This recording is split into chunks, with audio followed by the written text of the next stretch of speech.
हैं तैयार होने के लिए ना। भट्ठी का लक्ष्य होता है कि हम इसमें पके। पकने का अर्थ है तपे। तपने का अर्थ है, तपने का अर्थ क्या है? तपने का अर्थ है इसमें पक्का मजबूत बन जाए। जब सोने को तपाया जाता है, अग्नि में डाला जाता है, तो उसमें निखार रहता है, सच्चा सोना हो जाता है, खाद जल जाते हैं। आप सच्चा सोना बन के यहाँ से निकले। सच्चा सोना का मतलब है जिसमें सच्चाई, जिसमें अलाय मिक्स ना हो, जिसमें व्यर्थ मिक्स ना हो। सच्चा सोना, सच्चा सोना बनेगी। सच्चा सोना, खरा सोना, 24 कैरेट सोना कहते हैं। भट्ठी उसको भी कहते हैं। जब कपड़े को साफ करना होता है तो भट्ठी में डाल देते हैं, गर्म पानी में डाल देते हैं, है ना, तो मैल जो है वो गीला हो जाता है। इसके बाद भी क्या करना पड़ता है?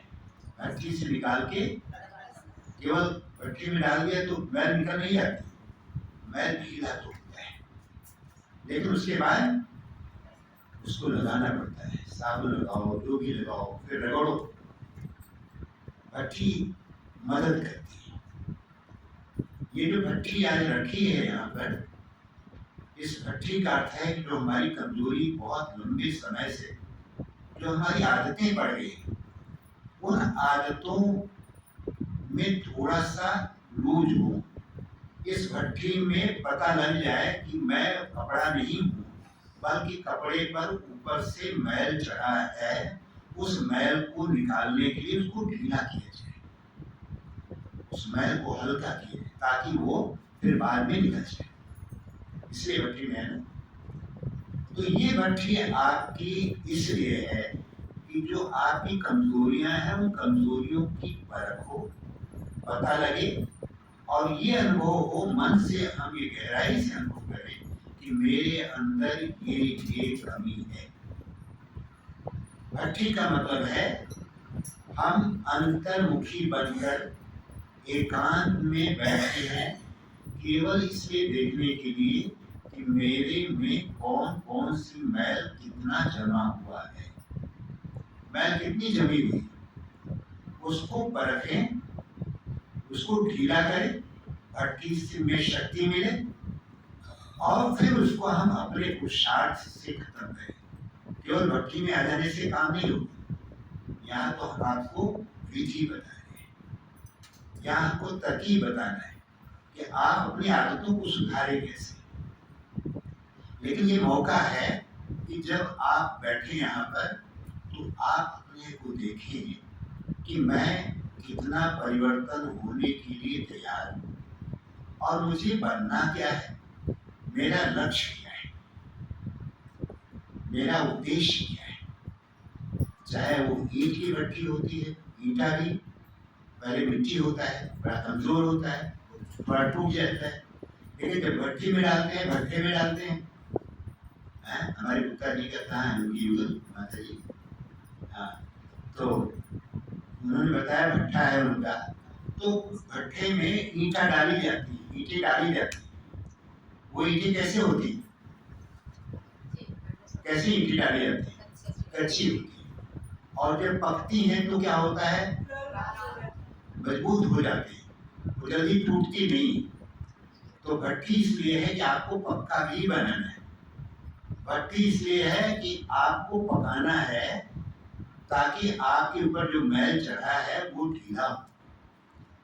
भट्ठी इसलिए है ताकि आपका रूप भी बदल जाए, आपका रंग भी बदल जाए, आपका आकार और प्रकार भी वो ठोस हो जाए, मजबूत हो जाए, है ना। तो आपको क्या बन के निकलना है, क्या चाहते हैं भट्ठी से? भट्टी में क्या बनकर निकलना चाहते हैं? 3 दिन 2 दिन की भट्टी जो मिली, आप इसमें क्या बनना चाहते हैं? बोलो।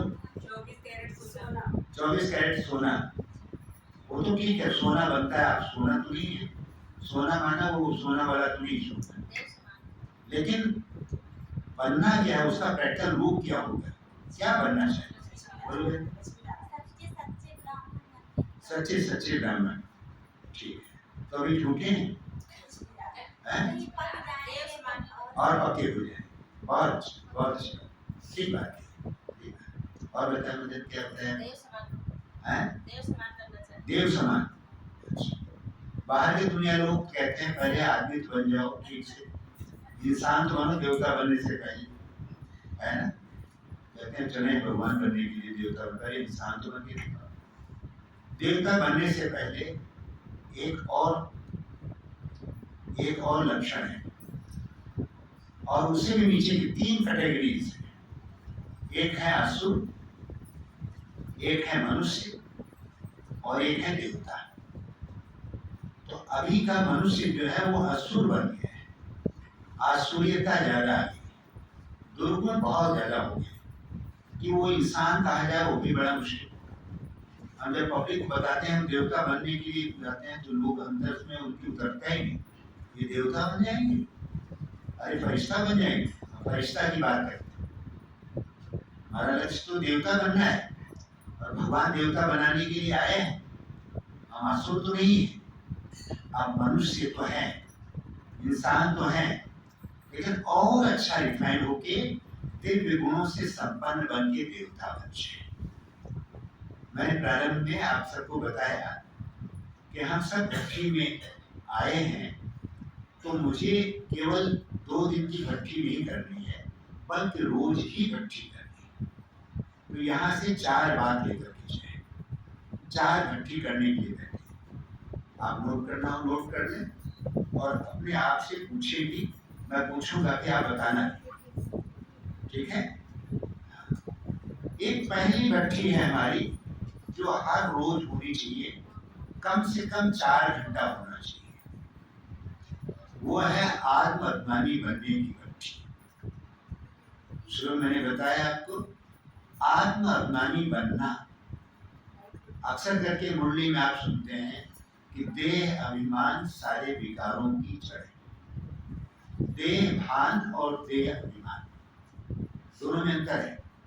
देह भान है कि ये शरीर का भान होना, देह भान, और देह अभिमान माना मैं बहुत सुंदर हूँ, मैं बहुत मोटा हूँ, मैं बहुत ताकतवर हूँ, मैं फलाने जाति वाला हूँ, मैं फलाने देश का हूँ, मैं फलाने जिला का हूँ, फलाने स्टेट का हूँ, फलाने कुल का हूँ। ये जितना है वो देह के अभिमान से उत्पन्न होकर जो अभिमान बन जाता है उसको देह अभिमान कहते हैं। तो ये अहंकार जिसको कहते हैं, देह का अहंकार, तो देह भान से ऊपर होकर के देह अभिमान को हम निकालें। देह अहंकार निकल जाए माना हमें इस दुनिया का किसी भी चीज का अहंकार ना हो, ना देह का, ना देह के संबंधियों का, ना देह के वस्तुओं का, ना देह के पदार्थों का, ना देह से रिलेटेड मान शान नाम, इनका कोई भी प्रकार का अभिमान ना हो। इस संपूर्ण ज्ञान का सार है निराकारी बनना, निर्विकारी बनना और निरहंकारी बनना। निरहंकारी बनने का मतलब है कोई भी अहंकार ना हो, क्योंकि निर्विकारी तो बन गए, उसमें तो अहंकार चला गया, तो भी बाबा निरहंकारी के लिए इसलिए कहते हैं कि ये अहंकार ही एक ऐसा विकार है जो हमको ईश्वर से, बाबा से सबसे दूर करता है, संगठन में मिलने नहीं देता है, हमारी यूनिटी नहीं बनने देता है, हमारे अंदर उमंग उत्साह नहीं भरने देता है, हमें बाबा के करीब आने नहीं देता है। यहाँ कहते हैं लघुता से प्रभुता मिले, प्रभुता से प्रभु दूर, और चींटी शक्कर ले चली और हाथी के सिर दूर। चींटी छोटी सी है, लेकिन अपने सिर पर वो बहुत बड़ा चीनी का शक्कर का दाना रखती, और हाथी कितना बड़ा है, उसके ऊपर क्या होता है, मिट्टी होता है। तो आप जो हैं इतने अनमोल हैं, इतने अनमोल हैं आप कि आपको अपनी लघुता में, मैं बहुत छोटा हूँ, मैं बाबा का छोटा बच्चा हूँ, बाबा सब कुछ आप मेरे हैं, ये पता कर। तो निरहंकारी बनना, देह अहंकार से मुक्त होना, देह अभिमान से मुक्त होना हमारे ज्ञान का अंतिम स्वरूप है।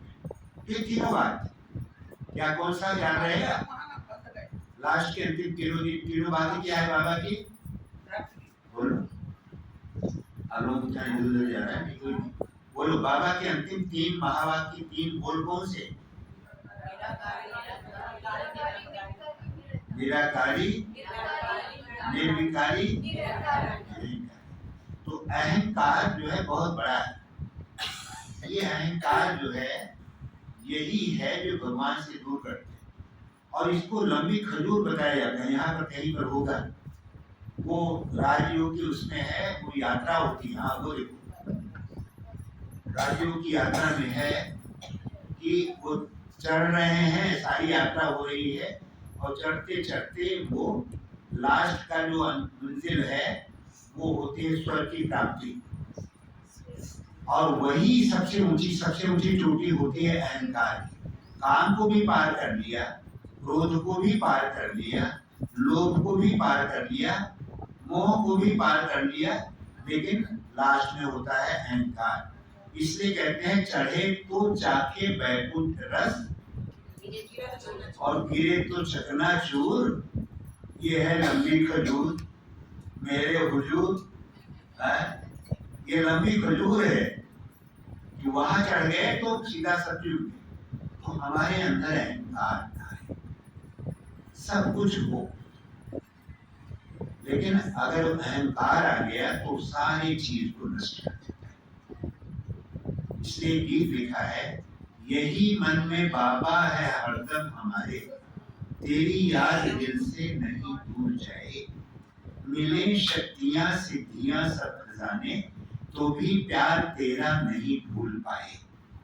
ये शोहरत भी क्या है, तुम्हारी ही दौलत, तुम्हारा दिया सब तुम्हारी बदौलत, हम जो बने हैं तुम्हारे बनाए, कहीं हमको खुद पर गुरु अहंकार, ये सारे विकारों के चाहे, इसको निकालना है। हम अपने अंदर से देखें, ये विकारों की जड़ इसलिए है क्योंकि अहंकार से ही काम भी होता है, अहंकार से क्रोध भी होता है, अहंकार से लोभ भी होता है, अहंकार से ही मोह भी होता है। ये बहुत खतरनाक है। इसके लिए क्या करें? इसके लिए क्या करें? इसके लिए आपस में एक दो को स्नेह दे, प्रेम दे, स्नेह दे, प्रेम दे। अभी देखिए ये लालगंज की फुलवारी है ना, लालगंज की फुलवारी कितनी प्यारी सी फुलवारी। आप सब हमारी तरफ देखिए, आप इधर उधर नहीं देख रहे। लालगंज की फुलवारी प्यारी है, प्यारी है। ये बाबा की फुलवारी है ना। ये घर किसका है?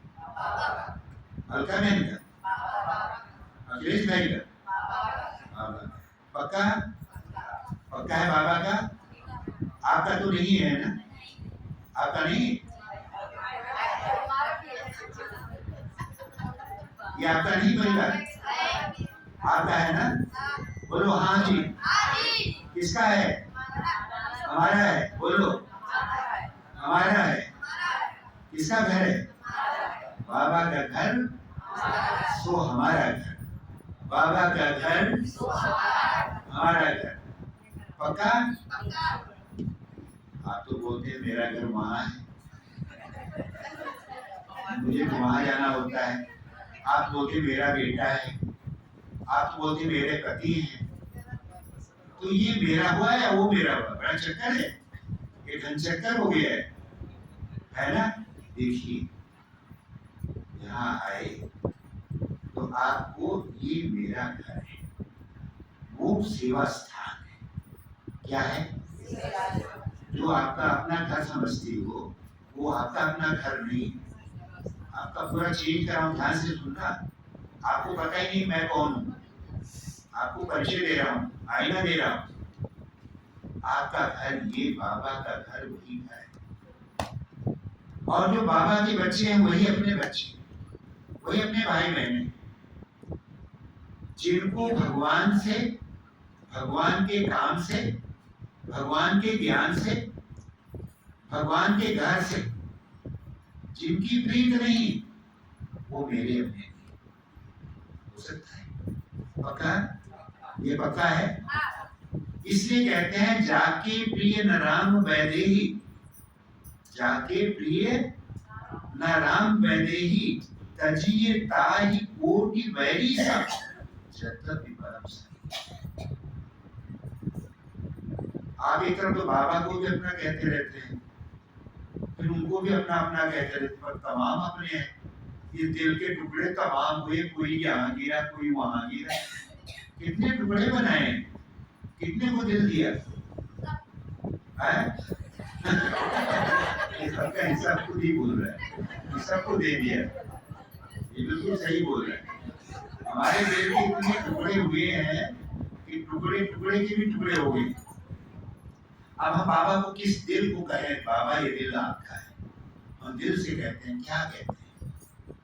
तो आज से संकल्प कीजिए, अगर इसको परिवार माने, मान लिया ना आपने, हाथ भी उठाएंगे, हाथ उठाएंगे, हाथ उठाएंगे, बोलिए ये मेरा घर है, ये मेरा घर है, ये हमारा घर है, ये हमारा घर है, ये बाबा का अपना घर है। हाँ, थैंक यू, ताली बजाओ। अब मैं आपसे कुछ प्रतिक्रियाएं करना चाहता हूँ। अब अपना घर तो है ना, अभी दृष्टिकोण बदल दो। जितना भी लौकिक है, कोई बहन आके कहती है भैया लौकिक अलौकिक कैसे बैलेंस करें? मैंने कहा बैलेंस किस बात का? सारा तो लौकिक में 63 जन्म तो बैलेंस करते ही चले आए। आप तो अलौकिक बन जाओ, थोड़ा सा समय है। अब बाबा के बन गए, बाबा ने एक चश्मा पहना है, जैसे माता श्री ने हमारा चश्मा पहना है ना, ऐसे बाबा ने चश्मा कौन सा दे दिया? कौन सा चश्मा दिया? लाल रंग का चश्मा, लाल रंग का। कौन सा लाल रंग? ये कपड़ा लाल वाला नहीं, लालगंज में लाल रंग का बाबा के लाल को बाबा ने चश्मा पहना दिया, और इस चश्मे को पहन करके अब सबको अलग बदलना है। दिन भर में 10 बार बोलो, दिन भर में 10 बार बोलना कि मैं फरिश्ता हूँ, मैं फरिश्ता अवतार हूँ। ये घर मेरा नहीं है, मैं इस शरीर रूपी घर में, और शरीर रूपी घर के लिए इस घर में मैं मेहमान बन के आई। सवेरे मैंने बताया, कल भी बताया कि मैं महान हूँ और मेहमान। घर में रहे मेहमान और महान बन करके, तब आप इसका परिवर्तन कर सकेंगे। ठीक है? पक्का? तो 7 बात मेरी नोट कर लीजिए, 7 बात नोट कर लीजिए, पक्का नोट करें और इस पर विचार करें। पहली बात, उठते ही बाबा को नमस्ते करें, उठते ही बाबा को नमस्ते करें, बड़ी प्रेम से। एक बात नहीं, पहले से उठते हैं, कितनी घड़ी बज रहे हैं वो देखते हैं, तो कहते हैं कि 5 मिनट बाकी है। सो गए, 5 बज गए, देखा तो 4 बजने के बजाय 5 बज गए, 5 मिनट में 5 बज गए, क्योंकि सो गए। ये नहीं, उठे तो हमारी पहली नजर किसके ऊपर पड़ना चाहिए? तो जो बाबा का चित्र है ना, ऐसे जिनके घरों में सामने बाबा का चित्र नहीं, वो चित्र लगाए, क्योंकि चित्र से चरित्र बनता है। जिनके घर में देवी देवताओं की बड़ी पूजा के लगाया, भले लगाओ, लेकिन शिव बाबा का लगाओ, क्योंकि सारी देवी देवताओं के लिए भगवान वो है, और हमारी नजर पहले मेरे बाबा के ऊपर पड़ना चाहिए, तब। और जो जिनके घरों में पिक्चर लगाए, पिक्चरों के फोटो, हीरो की, हीरोइन के फोटो लगाए, उनको तो चाहिए कि निकाल करके यूं करके ऐसे डाल दो, क्योंकि उनको देख करके ना तो आपका कल्याण होने वाला है, ना आपके यहाँ जो बच्चे हैं उनका कल्याण। जैसा चित्र होगा वैसा चरित्र बने। क्या करें? घर को मंदिर बनाना है। अब घर को एक मंदिर बनाना है और उसको सजाना, श्रृंगार करना है। जैसे मंदिर में मूर्ति के बिना मंदिर नहीं होता है, ऐसे ही आपको क्या करना है, घर में बाबा का चित्र लगाना है। आप कहें भैया मेरे घर में क्या में चलते ही नहीं लोग, मैं अकेले चलती हूँ, कोई लगाने नहीं देता है। लगाने नहीं देगा तो क्या होगा? लगाने क्यों नहीं देगा हमको बताओ।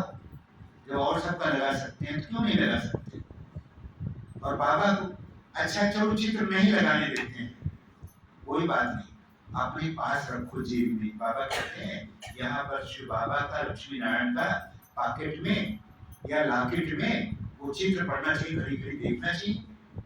तो घड़ी घड़ी देख कर अपने आप को उसके लिए तैयार करें। तो घर को मंदिर बनाना है और आप क्या बन जाए घर में, घर के मंदिर में मूर्त, और अपनी सूरत को संवारें। तो मेरी 7 बात पहले नोट कर लें। उठते ही सबसे पहले बाबा को नमस्ते करें। घड़ी बाद में देखें, पहले देखें बाबा को और इतने प्यार से देखें बाबा मेरे कल के बाद मेरे सच्चे साथी, ये शरीर रहे ना रहे, कितने शरीर, 83 शरीर लिए, 83 शरीर छोड़ दिए, अब ये अंतिम शरीर में बाबा एक आप ही रहे हैं पूरी सृष्टि में, पूरे कल्प में जो हमारे सच्चे साथी। आप भाग्य का निर्माण किए, मेरे लिए सब ड्रामा बनाया है, मेरे लिए पूरा निर्धारित कर दिया है। आप ही मुझे जानते हैं और मैं आपको जानती हूँ, कुछ भी नहीं जानती हूँ बाबा, केवल आप हमारे। बाबा मैं आपके लिए, आप मेरे लिए। बाबा मैं आपके लिए। अब इस पुरानी दुनिया में ठहरे हैं हम विश्व परिवर्तन के खातिर, तन में ठहरे हैं हम बाबा आपके खातिर, इस शरीर में ठहरे हैं आपके लिए। इस शरीर में लेने का, रहने का मेरा कोई मन नहीं। मैंने देख लिया मैंने जब सारा, एक बाबा तू ही प्यारा, तू ही प्यारा है, मेरा है। तुझको मैंने देखा, तुझको जाना, तुझको पहचान लिया, अपना मान लिया। तेरी सिवा मेरा तू ही बाबा। मैं क्या करूंगी दुनिया को लेकर? मेरा इस दुनिया में जीने का कोई मन नहीं। मैं इसलिए दुनिया में शरीर में ठहरी हूँ बाबा, जो आपकी श्रीमत है कि बच्चे इसमें रहकर तुमको कार्य करता है, दुनिया का परिवर्तन करता है। बाबा आपकी सिवा मैं किसी को नहीं। तो पहली दृष्टि में बाबा को इतने प्यार से देखो, बाबा को इतने प्यार से देखो कि आपकी पहली नजर का प्यार बाबा से। जब नए दिन की नई शुरुआत हो, एक बाबा बस तेरा ही साथ हो, सामने देखे तुझे पहली नजर और दिल ही दिल में बाबा तुझसे बात हो। जब नए दिन की नई शुरुआत, तो पहली दृष्टि इतने प्यार करो बाबा को, इतना प्यार करो कि देहधारियों की प्यार की जरूरत न है। मन हमारा यह न कहे कोई मुझे प्यार करे, बाबा को संपूर्ण प्यार बाबा की। ठीक है, 5 बार नमस्ते कम से कम। सुबह सुबह सुबह सुबह उठो कहते कहते, सुबह सुबह उठो कहते कहते, ओ प्यारे बाबा नमस्ते नमस्ते, ओ प्यारे बाबा नमस्ते नमस्ते। प्यार से कहो मुस्कुराते हंसते हंसते, प्यार से कहो मुस्कुराते हंसते हंसते, ओ प्यारे बाबा नमस्ते नमस्ते, ओ प्यारे बाबा नमस्ते नमस्ते। गुड मॉर्निंग बाबा, गुड मॉर्निंग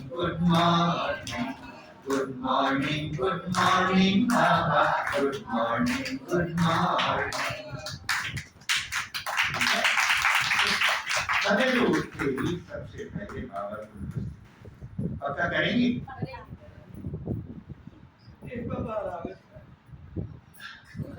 क्या होना चाहिए? पहला उठते ही बाबा को प्यार करें, नमस्ते करें। तब तक नमस्ते करें जब तक बाबा की तरफ से रिस्पॉन्ड न मिले। बाबा जी जवाब दे रहा है, बाबा कैसे कहें? बाबा नमस्ते, बोलो नमस्ते बाबा, ओ बाबा नमस्ते, बाबा नमस्ते बाबा, आपको नमस्ते बाबा, ओ बाबा मेरी तरफ देखो ना बाबा, ओ बाबा नमस्ते। तो बाबा क्या बच्ची, मैं तो देख रहा हूँ तू भी मेरी तरफ नहीं देखती हूँ, मैं कितना ध्यान देख रहा हूँ। तो बाबा को खूब प्यार से नमस्ते। तो कितने चेहरे खिले, इनका एक फोटो तो लो, कितना अच्छा है, उनका फोटो लो जल्दी। इतना अच्छा कभी नमस्ते इनको मुस्कुराते हुए देखा नहीं। मैं शुरू मधुबन में आया तो कुटिया से जब जा रहा था, मनोहर दादी बैठी थी पहली दफा, जब दादियों को मुझे पहचान नहीं थी, तो बैठी थी दादी, ऐसे बैठी सामने गेट पर, और मैं बगल से इधर से आ रहा था, तो देख रहा था दूर से बैठी है बुढ़िया, बैठी है, मुझे पता नहीं दादी है। तो देखा सामने से, जब सामने आया कैसे किया मैंने, ऐसे मुस्कुराया दादी, तो मैं भी मुस्कुराया। फिर मैं, दादी तो मुस्कुरा के सामने देखने लगी और मैं आगे बढ़ गया, पीछे देखता था तरीके से मुस्कुरा रही। इतना अच्छा मुस्कुरा रही थी, पहली दफा मैंने देखा बुढ़िया भी मुस्कुराती है। बुढ़िया इतनी अच्छी तरह मुस्कुराती है, पहली दफा मैंने देखा, इतनी प्यार से मुस्कुराती। देखो यहाँ पर सब मुस्कुरा रहे हैं, कितना अच्छा। ये आपकी मुस्कान सच्ची पहचान है, आपकी रूहानियत है, ये प्यार है। तो बाबा के घर में बच्चे भी मुस्कुराते हैं, और पूछा जाए बूढ़े, बाहर दुनिया में मुस्कुराने का मौका ही नहीं मिलता है, बूढ़े कहाँ मुस्कुराते हैं? बाहर बुढ़िया कहाँ मुस्कुराती है? हाँ माता जी, वहाँ उनको इतना चिंता होती है, तेरा मेरा बाल बच्चे नाती पोते पोते पोतरे, इतना ढेर सारा झंझट होता है, मुस्कुरा नहीं पाती इतना जितना बाबा के बच्चे मुस्कुराते हैं। इसे पूछो कहाँ जा रही हो? कहते हैं गॉडली यूनिवर्सिटी में पढ़ने जा रहे हैं। अच्छा, गॉडली यूनिवर्सिटी में फिर क्या करोगी? जाके वहाँ पेन पेंसिल बनने के लिए जाते हैं। अरे प्रिंस प्रिंसेस नहीं आता है तो पेन पेंसिल कितना अच्छा है ना। तो ये है बाबा के बच्चे, जितने विद्वान हैं, जितने गुणी हैं, जितने हुनरमंद हैं, जितने अच्छे स्टूडेंट हैं, दुनिया में ढूंढने पर भी नहीं मिलेगा। अब देखो उसमें गोद में बैठा है, वो भी ध्यान से सुन रहा है, और मम्मी भी उसको सुन रही है, मम्मी की भी मम्मी सुन रही है, सारी मम्मियां इकट्ठी हो गई हैं, जोरदार ताली बजाओ। तो ये पहला है, ठीक है, पहला पार्ट पक्का करेंगे, नमस्ते करेंगे। दूसरा पार्ट होना चाहिए कि आपका ये लक्ष्य हो कि मैं महान और मेहमान बन के धरती पर उतर रहा हूं, मेरा अवतरण हुआ है। आप रोज नीचे से ऊपर जाते हैं, रोज परम धाम जाते हैं ना, बड़े मुश्किल पहुंचते हैं। बाबा से पूछो कितने लोग मेरे पास आए, बड़े मुश्किल से कोई पहुंचता है, कई बार में जाके मेहनत करके कोई पहुंचता है मुश्किल से, और पहुंचते जल्दी आ जाते हैं। परम धाम में अशरीरी बन के, निराकार बन करके बहुत कम रहते हैं। आज जो अमृत बेला यहाँ बैठे थे, उन्होंने अनुभव किया होगा कि मैं जैसे ऐसे दोनों हाथ किया और फिर किरणों के नीचे आ गए। हम जब से आए आपकी किरणों के नीचे, और आपको तैरना सिखाया, आपको सैर करना सिखाया, आपको परम धाम में ज्यादातर रहो। वहां पर देखो कल्प वृक्ष का पेड़ ऐसे है उल्टा, और बाबा से किरणें आ रही हैं हम मेरे ऊपर, और मुझसे जो है वो जैसे धारा स्ट्रीम जो है बह करके नीचे कल्प वृक्ष की जड़ में, और जड़ से नीचे नीचे नीचे होते होते सारे वृक्ष में पूरी शक्तियों का जा रहा है। तो आप जो भी लिख सकें वो डायरी में नोट करें, वो लिखें कि बीज रूप अवस्था में परम धाम में दृश्य बनाए, विजुअलाइजेशन करें, कितना बना सकते हैं, जितना ज्यादा बना सकेंगे परम धाम में रहने की कोशिश करो। ये ना सोचो वहां तो बोलेंगे नहीं, वहां तो शरीर है, वहां जा जाओ, पहुंच जाओ, बाबा के पास बैठ जाओ, बाबा को ऐसे पकड़ लो, ज्योति बिंदु पर, बेतु की लाइफ ऐसे भर लो, बाबा के साथ पूरा ऐसे डांस करो, ऐसे चिड़ियों की तरह उड़ो, मछलियों की तरह तैरो, परम धाम में रहो और देखो वहां से। और ऊपर जाने की भी जरूरत नहीं। आज तो मैंने बताया कि यहीं पर हम बैठे हैं, एक ऐसा लगा कि लिफ्ट आई और लिफ्ट मुझे छोड़ करके और मेरा शरीर और पूरी दुनिया धरती वो सब लेकर नीचे जा रही है, और बाबा के साथ में बैठी हूँ, परम धाम में बैठी हूँ, वो देख रही हूँ। नीचे धरती में एक लिफ्ट आई, पूरी धरती नीचे जा रही। देखते देखते रहो, पूरा देखते रहो, पूरी लिफ्ट जैसे नीचे जा रही है, बहुत दूर कहीं पर देखते देखते गायब। मैं फ्लाइट में बैठता हूँ, प्लेन में बड़ा बहुत इंजॉय करता हूँ, ये अभ्यास करता हूँ कि रोज ही ऊपर जाने की कोशिश करता हूँ। और आज मैं ऊपर आके देख रहा हूँ नीचे मेरा शरीर नहीं बैठा हूँ, शरीर सहित, और ये अनुभव करता हूँ कैसे उड़ रहा हूँ, कैसे ऊपर जा रहा हूँ। लगता है वतन थोड़ा करीब, कुछ तो करीब तो आ गया, नीचे धरती से ऊपर उठे 18-20 किलोमीटर नीचे या उससे भी ऊपर हम गए। तो फ्लाइट में बैठकर ये अनुभव मैं खूब करता हूँ और इसको एंजॉय करता हूँ। देखता हूँ कि धरती देखो, नीचे बादल है, बादल के नीचे धरती है, और हमारे ऊपर में आसमान में हो। यही तो योग के लिए ही आता हूँ। आज तो बाबा ने यहाँ पर मौका दिया है, देखता हूँ नीचे कहीं आबू है, वहाँ कहीं मधुबन है, मधुबन में वहाँ कहीं मेरा शरीर होगा, और मैं तो बाबा के पास हूँ। ऐसे से अभ्यास करता हूँ कि बहुत इंजॉय करने का है। कभी भी मौका मिले फ्लाइट में तो ये अभ्यास करो, नहीं फ्लाइट बैठ गए हैं क्या हो रहा है, ये वो देखे बात करें, नहीं, अनुभव करो कि मैं वतन में आ गया। तो अनुभव रोज करें कि रात को चारपाई पर आप सोते नहीं है, बल्कि चारपाई पर आप नहीं है, वो वतन में, और वो चारपाई नहीं है, वो बाबा की गोद है। रात को सब सोते हैं ना, सब सोते हैं, तो बाबा को याद करके जैसे सोने जाएं, वैसे फील करें कि बाबा ने मुझे सुला दिया गोद में, बाबा ऐसे सहला रहे हैं और कहते हैं सो जा राजकुमारी सो जा। बाबा बड़े प्यार से आपको सुना रहे हैं, उसको फील करो, बाबा कितने प्यार से सुना रहे हैं। और जब सुला दिया, सवेरा आँख खुला तो कहाँ खुला, आँख खुलेगी आँख बाबा की गोद में। फिर बाबा ने उठाया, कहा बच्ची ऐसे किया, कुछ कहा ऐसे किया, खड़ा कर दिया, वाह वाह बच्ची, छोटी बच्ची, ऐसे सामने देखो, सामने देखो ऐसे, ऐसे जैसे बच्चा है, खड़ा कर दिया, वाह मेरा राजा बेटा, मेरा राजा बेटा, बोलो ऐसे, मेरा राजा बेटा, ऐसे बाबा ने खड़ा किया, ऐसे किया, वो पूछा, सब कुछ किया, यहाँ से तिलक लेकर लगा दिया, स्मृति का तिलक लगा दिया और विजय का तिलक लगा दिया। और क्या किया बाबा ने, या आपको पकड़ा, पकड़ के यहाँ गोद में बिठाया, वो प्यार कर रहे हैं, मेरा राजा बेटा, कितना अच्छा है। और बाबा ने अपना ताज उठा के, जैसे शिव बाबा ने अपना ताज लेकर के, सूक्ष्म ताज जो है वो आपको पहना दिया, कहते वाह मेरा राजा बेटा, ताज भी मिल गया, तिलक भी मिल गया, और दिल का बाबा की गोद का तख्त भी मिल गया, ताज भी दिया, तख्त भी दिया, तिलक भी दिया, और खड़ा कर दिया। कहते बेटा कितना अच्छा है, देखो वाह बेटा, कितना चेहरा कितना अच्छा लग रहा है, मेरा राजा बेटा, मेरा प्यारा बेटा, वाह लाडले बच्चे, वाह मेरे बेटे, कितना प्यार करता है।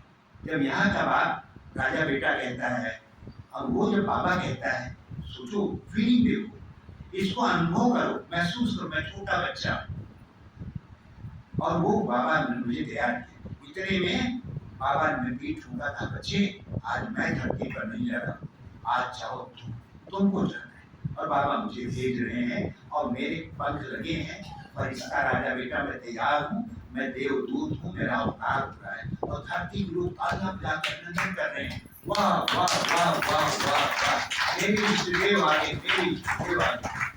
तब आपको क्या करना है, चारपाई से उतरने के बाद खड़ी हो, सब कोई खड़ी हो,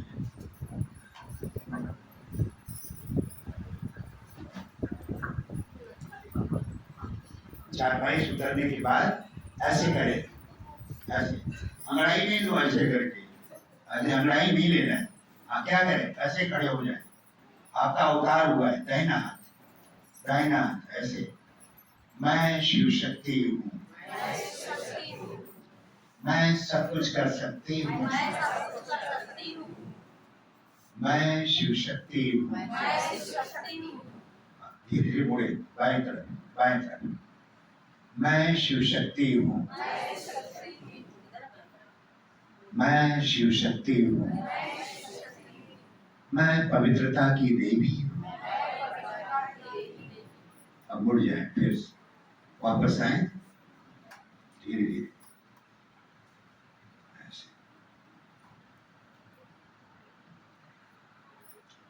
मैं शिव शक्ति हूँ। मैं सब कुछ कर सकती हूँ। मैं पवित्रता की देवी हूँ। मैं महान हूँ और धरती पर मेहमान।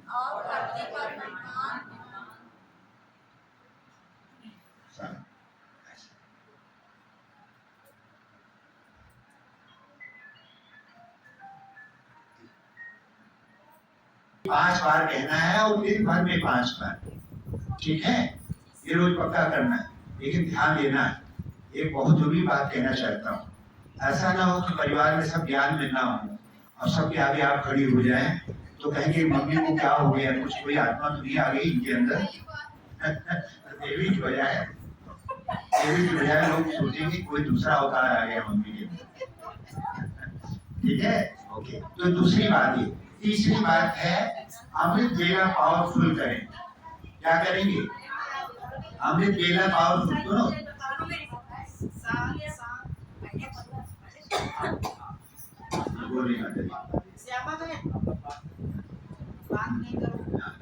तो तीसरी बात है अमृत वेले का योग। आज से पक्का संकल्प कीजिए कभी अमृत वेला मिस नहीं करेंगे। ये हो गया, मैंने बात कराया, पक्का कराया ना आपको? सबने पक्का किया है? अमृत वेला रोज बैठना है। अमृत वेला माना 2-3 बजे नहीं, इतना जल्दी नहीं। रात को जल्दी सोना, ऐसा नहीं कि रात को 12 बजे जाओ अमृत वेला जाने की कोशिश करो, ऐसा नहीं। रात को जल्दी सो जाओ लेकिन सवेरे उठ करके अमृत वेला योग जरूर करना है। और 4 से पौने 5 बजे तक ये ऑफिशियल टाइम। पौना घंटा बैठिए, लेकिन ऐसा बैठिए कि एकदम पावरफुल, मांगने की नहीं। मैं प्रेम का स्वरूप हूँ, ज्ञान सागर है, बाबा तू ये है, ये सब नहीं। बल्कि बाबा के साथ बैठ गए, परमधाम में बैठ गए, धरती को भेज दिया और सामने सकाश दे रहे हैं। आप सबके जान जा रहे हैं, सबके प्राण जा रहे हैं। ये संकल्प के साथ शक्तिशाली बच्चे, शक्तिशाली संकल्प पक्का ऐसे करने। ये तीसरा अमृत वेला पावरफुल योग करें। अमृत वेला नींद नहीं करना, पक्का बना लिया ना सबने, अनुभव कर लिया ना? आज से कभी सोना नहीं योग। उठ जाओ, डांस करो, लेकिन सोना नहीं। चौथी बात, बाबा की मुरली को पक्का करें। पांचवी बात कर्म योग। कर्म योग माना चलते फिरते अभ्यास करें। छठी बात है सब एकांत में बैठकर वो चार्ट लिखना, मैंने आज क्या किया, आज मेरी याद का चार्ट कितना रहा, मेरी अवस्था कैसे रही, आज मैंने किसी को दुख तो नहीं दिया, बजाय इसके कि आज मैंने कितना अच्छा काम किया, कितना सुखदायी काम किया, किसको मुस्कुरा करके ज्ञान दान किया, किसी को अच्छा प्रोत्साहित किया, किसी को खुशी बांटी, उसका एक प्रयास हो। और अव्यक्त वाणियों का अध्ययन हो। छठी बात, जिसमें चार्ट रहे, एकांत में रहे, अपनी आत्म निरीक्षण करें, मैं कहाँ हूँ, क्या कर रही हूँ, कितनी कमाई कर रही हूँ, कितना आगे बढ़े। ऐसा तो नहीं 9 दिन चले 2.5 कोर्स, अब ये रोज पुरुषार्थ करें, वही है। ना क्रोध जाता है, ना काम जाता है, ना लोभ जाता है, ऐसा नहीं। संस्कारों की पकड़ होना चाहिए।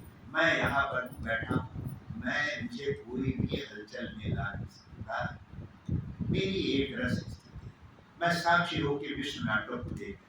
ये छठी बात। और अंतिम बात है रात को धन्यवाद करके सुनना। धन्यवाद ऐसे करें, हाथ ऐसे करें, ऐसे करें, पीछे। थैंक यू शरीर, मेरे अंतिम जन्म के साथी, बड़े काम के हो, बड़े अच्छे हो, बहुत अच्छे हो, बहुत साथ दिया, आगे साथ देना, तुम बैठे रहना और मैं उठ जाऊं। लास्ट के लिए पक्का करना है। इनका थैंक्स और सभी भाई बहनों का थैंक्स। जो आपको मिलाते हैं, उनके लिए तालियां बजा के और आज सवेरे जैसे एक्सरसाइज कराई ना, तो इसको ठोका पीटा है, ये घोड़ा है, इसके घोड़े को हाथ हाथ इनका टांग वांग थोड़ा मालिश कर दो, ये चलता है बड़े आराम से। अब देखो दीदी को, दीदी दीदी भी जो है इनके लिए दुआ करते जाओ। ये दीदियां जो है अपना टांग, अपना पूरी एनर्जी घिसा रही है आपकी सेवा। आपको बहुत अच्छा बनना है, तो इनको भी दुआ देते हैं, मेरी दीदी अच्छी रहे,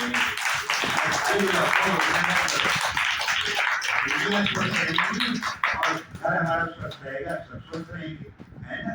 तो माटी जुड़ी है क्या करते। और तीसरा, प्यारे बाबा खूब जोरदार ताली बजा के अभी इम्पोर्टेंट बात बता रहा हूँ और टाइम हो गया है, वो ये है कि घर को मंदिर बनाओ। घर को क्या बनाओ? मंदिर बनाओ। मंदिर में क्या होता है? पहले है स्वच्छता। क्या होता है? स्वच्छता। अगर मंदिर में स्वच्छता ना हो, कबाड़ा कोई मंदिर मानेगा? कोई नहीं मानेगा। मंदिर में क्या होता है? मूर्ति होती है। मूर्ति कौन है? इस शरीर रूपी मंदिर में आप मूर्ति अपने को खूब सजाओ, श्रृंगार करो, इसको ठीक करो। सजाने मतलब ये नहीं कि नाक में पहन लो, कान में पहन लो, माथे लगा लो, लिपस्टिक लगाओ, ये सजाना नहीं। इसको स्वच्छता माना। इसकी रियल ब्यूटी सिंपलिसिटी, जितनी सिंपल बने वही स्वच्छता है, वही हमारी क्षमा है। तो स्वच्छ बनाओ, ये मंदिर की पहली कंडीशन है। दूसरी बात है, मंदिर की निशानी क्या होती है? मंदिर की निशानी क्या होती है? घर को मंदिर बनाना है तो मंदिर की निशानी है, मंदिर में झंडा लगा रहता है। मंदिर में और क्या होता है? मंदिर में लिखा भी होता है, कहाँ की मूर्ति भी होती है। मंदिर की निशानी होती है, उसमें कोई पुजारी भी होता है। मंदिर की निशानी होती है, वहां पर कीर्तन भी होता है। मंदिर की निशानी होती है, घंटा भी बजता है, भजन भी होता है। ये सब मंदिर की निशानी। आपको भी ये मंदिर बनाना है, अपने घर को मंदिर बनाना है। आप इतना बताइए कि जितने लोग बैठे हैं, इसने बैज नहीं पहना है? आप बताइए, बैज किसने नहीं पहना? बैज किसने नहीं पहना? सब बैज पहना है? जिसने बैज नहीं पहना हाथ उठाओ, हाथ उठाओ। कोई नहीं, हाथ उठाओ ना, उठाओ। जो नहीं पहने वो हाथ उठाओ, कोई बात नहीं, मैं डांट नहीं रहा हूँ, मैं देखना चाहता हूँ। ठीक है, अच्छा। इसमें से तो कई हैं जो पहली बार बहुत नए हैं। ये बैज पहनना जरूरी है, लेकिन बहुत लोग बैज से नहीं पहनते। भैया मैं खाता हूँ ना, मैं पीता हूँ ना, इसलिए नहीं पहनता। अब बताओ, खाना पीना भी नहीं छोड़ना है और बैज भी नहीं पहनना है, तो बाकी ज्ञान में चल के क्या होना है? तो मंदिर कैसा, मूर्ति कैसे? तो आज से बैज सब कोई पहनो। बैज पहनने में सुरक्षा है, बैज पहनने में सेवा है, बैज पहनने में आपको बहुत फायदा है। हमारे एक भाई रामलोचन गोटा जी बस में जा रहे थे, बैज चमका, वहां रास्ते में डाकुओं ने बस को रोका, सबको लूटना शुरू किया। जब उनके पास तक आए तो सबको तो लूट रहे, परेशान कर रहे थे, सब सामान दो, निकालो, 4-5 लुटेरे थे। जब उनके पास आए तो कहा, बोलते हैं भाई ये जो चमक रहा है ये बैज हमको दे दो, दे सकते हो? ऐसे बोला। कहा ये तो बहुत महंगा नहीं है, देने कोई हर्जा नहीं, लेकिन इसकी कंडीशन बहुत है। कहा क्या कंडीशन है? कहा ये मैं तुमको दे दूंगा, लेकिन ये काम करना पड़ेगा, तुम ये धंधा नहीं कर सकते, खाता नहीं डाल सकते, तुम सबका सामान लौटा दोगे फिर। उन्होंने सबका सामान लौटा दिया और बैठे।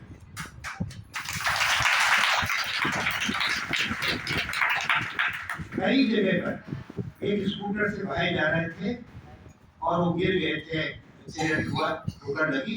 जब लोगों ने देखा तो बैज पहना है, तुरंत ही फोन किया ब्रह्मा कुमारी विद्यालय को, और तुरंत आए और उनको साथी गए, उनकी जान बची।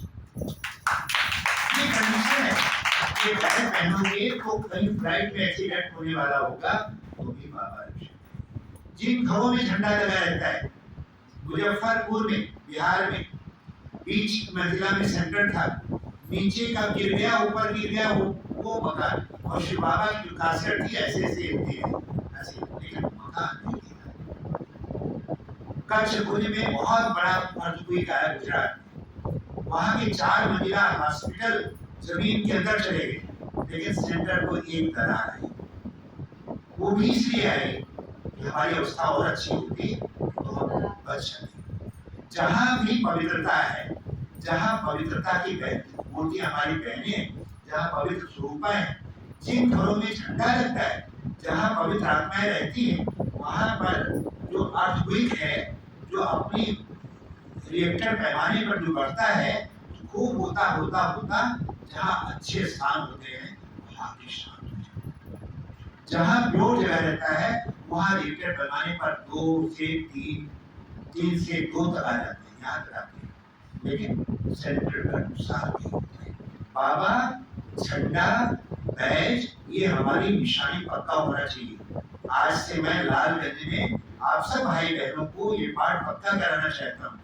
धीरे धारे से काम नहीं चलता है, आ जाओ थोड़ा सुन लिया, थोड़ा ना सुना चले गए, नहीं, पक्का बनो। ऐसा स्टूडेंट बनो जो भर्ती में पक्के हो, और ऐसा लगे कि आज की भर्ती हमारी यादगार बन जाए, तब से इस बैग उतारता नहीं। केवल मैं सोने के लिए, नहाने के लिए जाता हूँ तो उतारता हूँ, नहीं तो हमेशा रहे। बाबा कहते हैं ये दिल से, छाती से चिपका रहना चाहिए, ये बहुत ही बड़ी सेवा है। लेकिन इसको पहनने के बाद भोजन पर बड़ा ध्यान देना है। आपको बताया अनिल भाई, हमारी खान पान शुद्धि होनी चाहिए, कहीं पर भी हम इधर उधर का भोजन न खाएं। आप दीदी से पूछो, मैं तो बचपन से चाय नहीं पिया, कॉफी कभी नहीं पीता हूँ, दूध की चीज भी नहीं लेता, मैं इधर उधर चीज खाता ही नहीं, कहीं नहीं। मैंने बचपन से